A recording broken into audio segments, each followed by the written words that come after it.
What the hell is going on?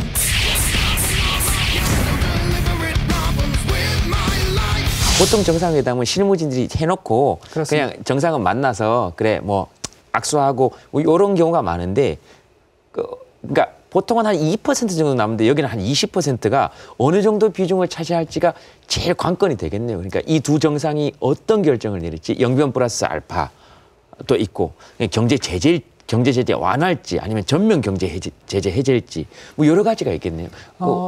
특히 가장 귀추가 주목되는 건 제재 완화의 수위입니다. 네, 그 수위. 예, 그러니까 왜냐하면 트럼프 입장에서는 노벨상까지 가려면 사실은 김정은으로부터 엄청나게 많이 끌어내야 됩니다.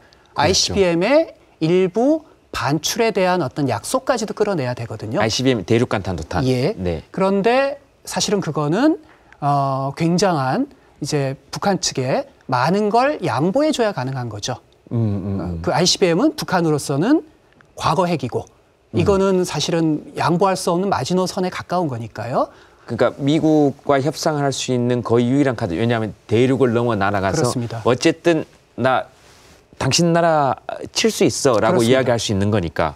그렇습니다. 그런 점에서 그것은 북한으로서는 굉장한 지렛대인데 그런 부분까지도 일정한 제스처를 취하게 만들려면 사실은 제재 부분에서 상당 부분을 내줘야 하는데 그러나 또 이제 참모들의 의견이라든지 존 볼튼이라든지 폼페이오라든지 그리고 비건도 녹록치 않은 사람입니다.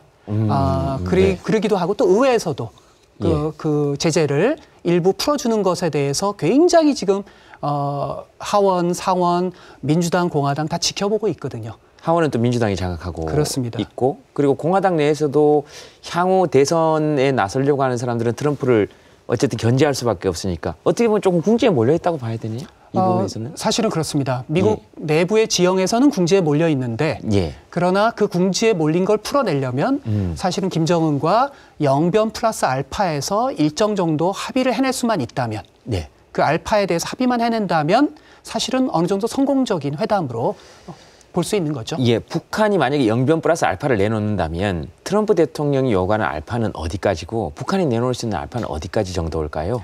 트럼프의 알파는 대량 살상 무기에 대한 최소한 로드맵. 그러니까 미국 입장에서 의회도 그렇고 트럼프도 그렇고 사실은 대량 살상 무기가 궁극적으로 가장 중요한 그 요소 중에 하나입니다. 여기서 대량 살상 무기라고 하면 심지어 생화학 무기까지 포함됩니다. 생화학 무기까지 포함해서. 지금은 그것이 이슈가 안 되는데 나중에 가면 중요한 이슈가 될 겁니다. 그런 점에서 미국 내부를 설득하려면 대량 살상 무기까지도 일정한 단계를 거쳐서 폐기할 것이다라는 약속을 로드맵을 받아낼 수 있다면 사실은 그건 굉장한 성공이죠. 알겠습니다. 그러니까 그 대량 살상 무기까지 간 게 사실 인권 문제까지 간 게 이제 죄송합니다. 교수님 앞에서. 존 볼튼. 죄송합니다. 존 한국에서 존 볼튼. 존 볼튼이었는데 그 문제까지 이제 트럼프 대통령이 다 꺼내놓을지 또 북한이 그걸 받아들일 수 있을지 또 그걸 또 한번 지켜봐야 된다는 말씀이군요.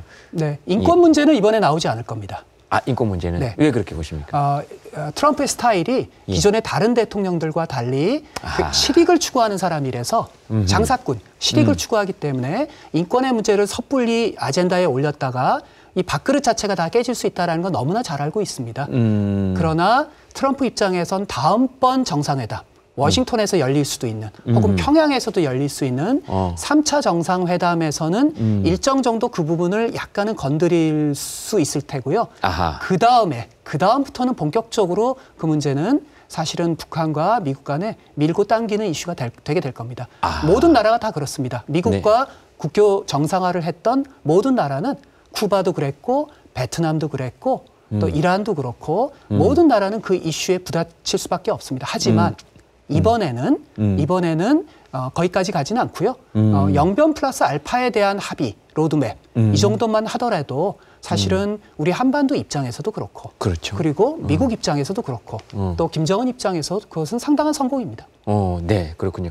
그러니까 이제 순서가 있는 거니까 그렇게 해놓고 지금 향후 그 요것도 한번 좀 여쭤보고 싶어요. 트럼프 대통령, 문재인 대통령을 어떻게 보고 있는 것 같습니까?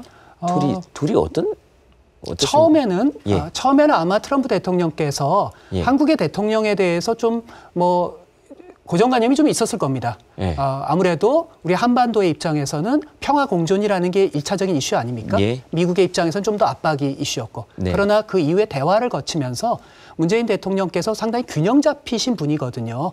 그리고 사실은 트럼프가 기가 죽는 사람의 유형이 있습니다. 트럼프가 어떤 사람 앞에서 기가 죽냐면 네. 군 경력이 탁월한 경우. 군 장성들 앞에서는 굉장히 이분이 기가 죽습니다. 아, 그래요? 왜 그렇습니까? 이분이 군대를 안 나왔어요. 이번 베트남 그 비행기에서 내리면서도 본인이 베트남 전쟁에서 그때 군을 나오지 않았다라는 게 아마 머릿속에 떠올랐을 겁니다. 아, 그래서 그 존 맥케인 그분한테도 약간 질투 어린 그것도 물론 경쟁도 그럼요, 있었죠. 그럼요. 아, 그런 것도 또 작용을 하고. 예, 그래서 이제 문재인 대통령이 사실 군 시절에 굉장히 탁월한 그 역량을 발휘하지 않았습니까? 그 이제 폭파 전문이라든지 예. 이제 그런 어떤 기질. 그 예. 뭐 이제 트럼프가 좀 남성주의적, 마초적인 사람이다 보니까 군 기질이라든지 좀 균형감 있는 사람 이런 사람과는 소위 말하는 케미가 잘 통하고요. 문 대통령의 강점 중에 하나가 공감 능력이 굉장히 뛰어나죠.